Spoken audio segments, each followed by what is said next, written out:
Nakakatuwa, no? Ang laki rin ang naitulong ni Meta sa kapaligiran natin. Lalo na tuwing umaga, wala ka na halos makita ang mga chismosa na nakatumpok dyan sa labas ng bahay nyo. Halos bihira na nga rin silang tumumpok dyan eh. Paano kasi? Mas gugustuhin pa nila na mag-isip ng content para sa reels nila maghapon. Oo, ayaw na nila makipagchismisan o makitumpok dyan sa labas ng bahay nyo. Actually, yung atensyon nila imbis na makipagchismisan, napunta na lang talaga sa pagre-reels. At ito pa ha, imagine niyo. Kung dati, bumibili lang ng mga lutong ulam yung mga yan, ngayon, sila na mismo ang nagluluto ng mga ulam.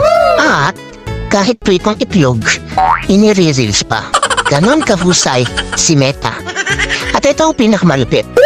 Kung yung dati yung asawa mo tinatalahan ka sa tuwing uuwi ka, ngayon, hindi mo na makausap.